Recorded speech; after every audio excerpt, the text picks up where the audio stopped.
Hey there, what's going on everybody? I hope you're well. Today we're talking about the cappuccino, which in my opinion is the best drink you can get at an espresso bar, at least sometimes. So with all things in food and beverage, not all cappuccinos are made the same. And depending on who you are, where you are, it could be wildly different. So in order to define it, I feel like I need to give a brief history of the drink itself, as well as a little bit of my own background and in how I came to understand it. Because even if I said something like an Italian cappuccino, then I don't think that would clear it up super well. Now, if you're looking for a cappuccino recipe, go ahead and get subscribed because that's gonna be coming next. Today, we're talking more background and history of the drink. With that out of the way, let's get into it. So when I first got into coffee, I was borderline obsessed with making an excellent espresso and would later become obsessed, almost equally so, with making an excellent cappuccino. This was back in 2010 when YouTube was just not as big of a resource as it is now for most things, but especially not for coffee.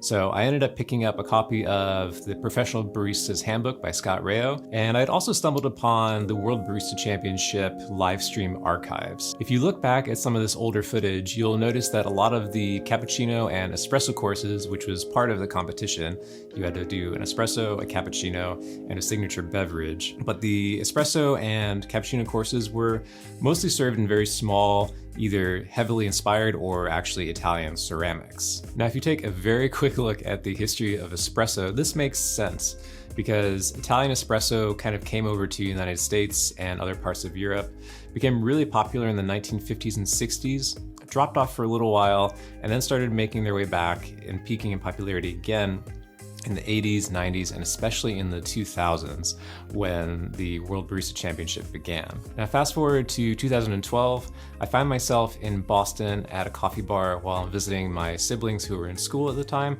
and I get served a cappuccino in this little red ACF cup.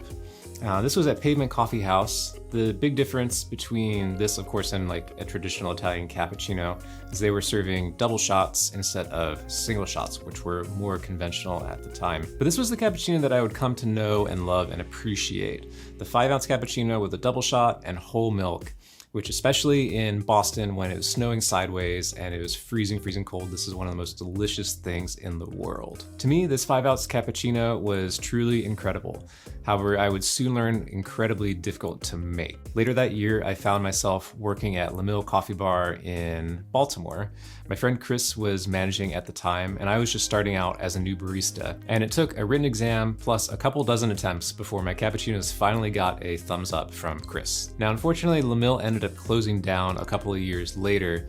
I had already moved on to work elsewhere, but I had kind of started to notice that the 5-ounce cappuccino was starting to disappear, at least from cafes in Baltimore. As far as I could tell, nobody was serving the drink that way anymore in favor of an 8-ounce cappuccino, which surely was more popular, which is totally fine. There's nothing wrong with the drink being popular.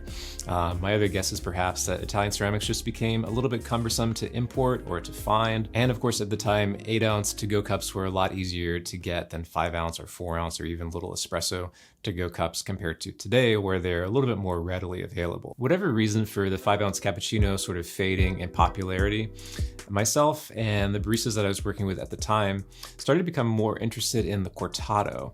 Cortado, as you might know, is a 4-ounce drink, often served in a glass, or sometimes called a Gibraltar if it's served in a specific Libby Gibraltar glass. This drink kind of felt like it was waiting in the wings to take the place of the 5-ounce cappuccino for people who liked smaller drinks and for people who were looking for a lot more espresso flavor balanced with textured milk. So as I was researching for this video, I found that Oliver Strand expressed a similar sentiment back in 2010 in an article called "The Cortado is Not a Minivan."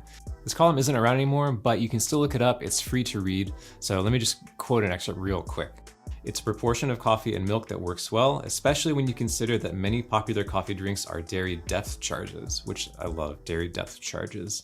"These days, cappuccinos can be a hefty 8 ounces, lattes come in pint glasses, and some drinks have thundered past the 30-ounce mark," which he's referring, I believe, to a Reuters article that described Starbucks demoing 32-ounce size drinks in some of their cafes.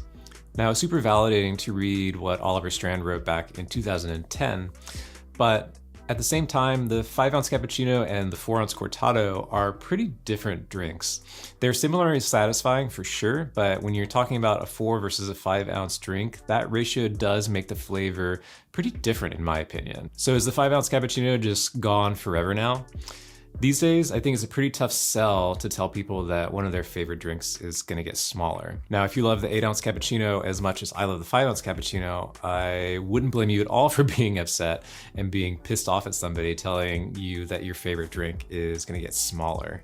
And thinking about these menu options as I'm getting ready to open up a new cafe here in Baltimore, I don't think I could handle the amount of rage that a 5-ounce cappuccino would provoke, and especially would not wish that rage on anybody on my team.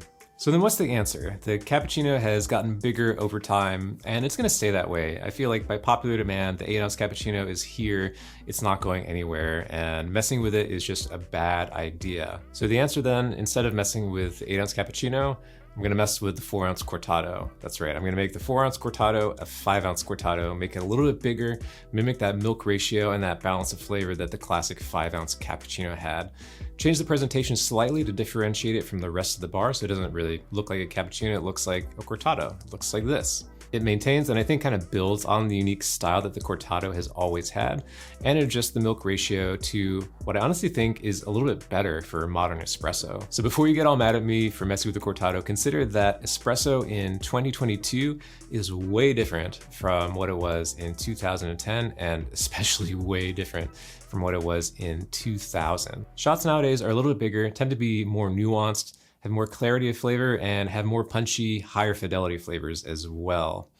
And to me, if I'm being totally honest, I think that the 4-ounce cortado and especially the 3-ounce macchiato are a little bit tired and a little bit dated. They just don't seem to fit as well anymore on a modern espresso bar. But the 5-ounce cappuccino, or in this case, I guess the 5-ounce cortado, that ratio just feels kind of timeless to me, and it will endure and go on and taste great no matter what you throw at it. So long story short, cappuccino is the best espresso bar drink, except for when it's a cortado. Thank you guys so much for watching. I'll see you in the next one. Don't forget to hit the subscribe button, hit the like button if you liked it, or rage if you didn't like it. Either way, I'll see you in the next one. Take care. Now, if you're looking for a cappuccino recipe, go ahead and sit down.